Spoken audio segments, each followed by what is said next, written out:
అంటే ఆధార్ కాదు, మామూలుగా మనం పాపులేషన్ చూస్తున్నాం.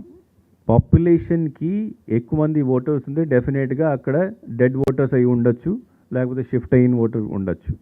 సో ఆల్రెడీ కలెక్టర్స్ ఈ ఎక్సర్సైజ్లో ఏ కాన్స్టిట్యున్సీలో ఎంతమంది ఓటర్స్ ఉన్నారు, ఎంత జనాభా ప్రొజెక్టెడ్ పాపులేషన్ ఎంత ఉంది, వాళ్ళ దగ్గర డేటా అంతా ఉంది. అది చూసుకొని దీన్ని పోలింగ్ స్టేషన్ వైజ్ రివ్యూ చేసేసి దీంట్లో డిలీషన్ ప్రక్రియ ఎట్లా చేసుకోవాలి అది వాళ్ళు కలెక్టర్స్ డిసైడ్ చేస్తారు. But one thing is that deletion చేసినప్పుడు సువోమోటో డిలీషన్ లేదు. అంటే నేను అంటే బిఎల్లో వచ్చేసి ఓవరాల్గా ఇట్లా ఈయన లేరు ఇట్లా డిలీషన్ సువోమోటో చేయడానికి అవకాశం లేదు. డిలీషన్కి కూడా ఒక ఫామ్ ఉంటుంది, ఫామ్ నెంబర్ 7.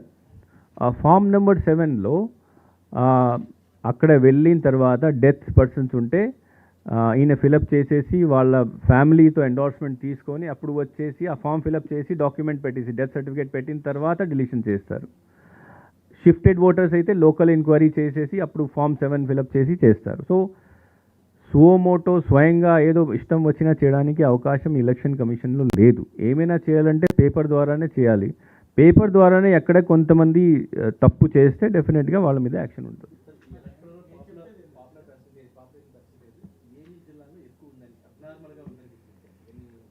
అంటే అబ్నార్మల్గా అయితే మన స్టేట్లో ఎక్కడ కూడా లేదు. But there are some higher, కొన్ని జిల్లాల్లో కొద్దిగా for example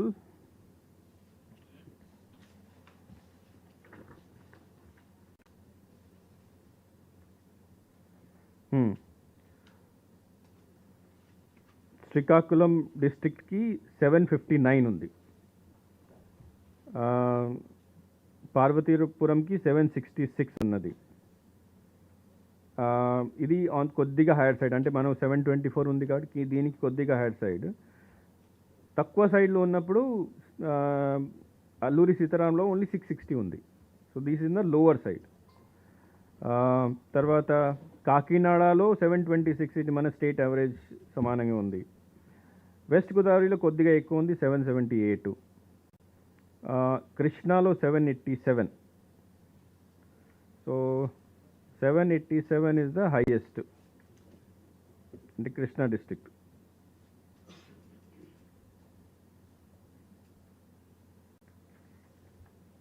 lowest is in Paderu 660. అది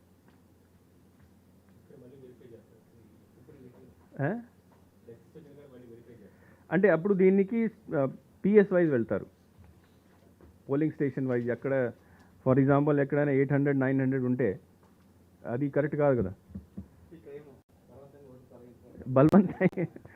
బలవంతంగా ఏముండదు. వెరిఫై చేసిన తర్వాత బహుశా కొన్ని చోట్ల ఇంకా డెత్ ఓటర్స్ ఆల్రెడీ ఉండొచ్చు. డెత్ ఓటర్స్ని డిలీట్ చేస్తే they would not have deleted the dead voters or shifted voters. So కాబట్టి అది ఎంక్వైరీ చేసేసి దీన్ని తొలగిస్తారు.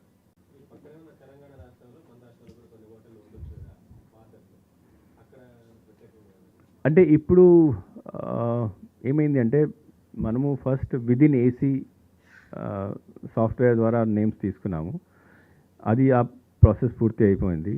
ఇప్పుడు అక్రాస్ ఏసీ, మన రాష్ట్రంలో అక్రాస్ ఏసీ నేమ్స్ మళ్ళీ 5 lakh లిస్ట్ వచ్చింది. అక్రాస్ స్టేట్ ఆ స్టేజ్కి ఇప్పుడు రాలేదు, నెక్స్ట్ స్టేజ్లో వెళ్తాం. అది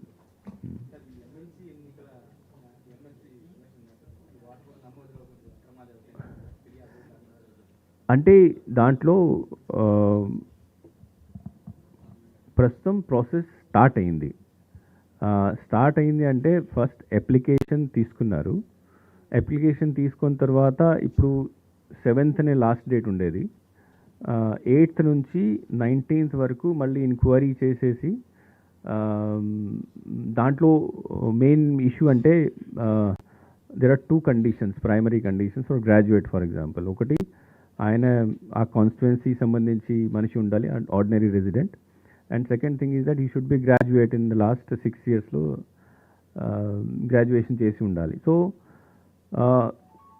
రెసిడెన్స్ ఎంక్వైరీ చేయాలంటే ఇంటికి వెళ్ళాల్సి ఉంటుంది. డాక్యుమెంట్ అయితే ఎవరైనా కౌంటర్ సైన్ చేసి ఇస్తే గెజిటెడ్ ఆఫీసర్ లేదా డెసిగ్నేటెడ్ ఆఫీసర్ యాక్సెప్ట్ చేసుకోవచ్చు. సో ఆ ప్రాసెస్ నడుస్తుంది ఇప్పుడు. 23rd we will just like ఇప్పుడు చేస్తున్నాము, ఆ రోజు లిస్ట్ పబ్లిష్ చేస్తాము. అప్పుడు ఎవరు కరెక్ట్ చేశారు, ఎవరు తప్పుగా చేశారు క్లియర్గా మనకు పేర్లు కనిపిస్తాయి. స్పెషలీ టీచర్స్లో ఎక్కువ కంప్లైంట్స్ వస్తున్నాయి, గ్రాడ్యుయేట్స్లో తక్కువ, కానీ టీచర్స్లో కొన్ని ఎక్కువ కంప్లైంట్స్ వస్తున్నాయి. సేయింగ్ దట్ ఇన్ఎలిజిబుల్ మనిషిని కూడా కౌంటర్ సైన్ చేసి ఇచ్చేసారు, ఇట్లాంటి కంప్లైంట్ వస్తున్నాయి. బట్ దెన్ అగైన్ దాంట్లో 3-4 చెక్స్ అండ్ బ్యాలెన్సెస్ ఉంటాయి. ఫస్ట్ టీచర్కి head of the institution service certificate ఇవ్వాలి. సెకండ్ డిఈఓ లేదా రీజనల్ ఇన్స్పెక్టింగ్ ఆఫీసర్ ఆ క్యాడర్ని బట్టి ఆయన కౌంటర్ సైజ్ చేయాలి. థర్డ్ ఈఆర్ఓ ఆర్ బిఎల్ఓ ఇంటికి వెళ్ళి వెరిఫికేషన్ చేసుకోవాలి. ఫోర్త్ ఈఆర్ఓ దీన్ని యాక్సెప్ట్ చేసుకోవాలి. దేర్ ఆర్ 4 స్టేజెస్ ఉన్నాయి. యాక్సెప్ట్ చేసిన తర్వాత మళ్ళీ ఆ లిస్ట్ పబ్లిష్ అవుతుంది. లిస్ట్ పబ్లిష్ అయిన తర్వాత క్లియర్గా అంతా పేరు చూసుకొని మళ్ళీ అబ్జెక్షన్ చేసుకోవడానికి కూడా ఫర్దర్ అవకాశం ఉంది. So there are 4-5 stages. ఇప్పుడు ఫస్ట్ స్టేజ్లోనే ఉన్నాం మనం.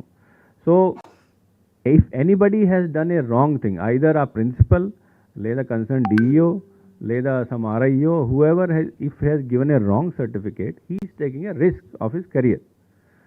23rd తర్వాత మనకు క్లియర్గా కనిపిస్తుంది. అండ్ వీ హ్యావ్ అపాయింటెడ్ ప్రతి 4 జిల్లాలకి ఒక రోల్ అబ్జర్వర్ ఐఎస్ ఆఫీసర్ని అపాయింట్ చేయడం జరుగుతుంది, ఆల్రెడీ జరిగింది. So they will go and check all those things. If complaint వస్తే వాళ్ళ ద్వారా ఎంక్వైరీ చేస్తాం.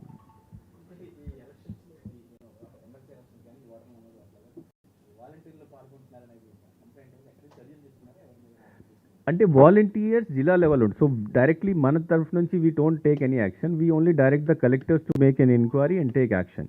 సో చర్యలు తీసుకోవడం జరిగింది. ఇప్పుడు ప్రస్తుతం నా దగ్గర డేటా లేదు, but we'll give you in the data. అంటే కంప్లైంట్ ఆ లెక్క ఇంతమంది లేదు, but there are some districts ఎక్కడ నుంచి కంప్లైంట్ వచ్చినాయి. ఫర్ ఎగ్జాంపుల్ కర్నూలు నుంచి వచ్చింది, ప్రకాశం నుంచి వచ్చింది, కృష్ణా నుంచి వచ్చింది ఉన్నాయి. So because they come under the control of collectors, కాబట్టి we are sending to collectors for taking action.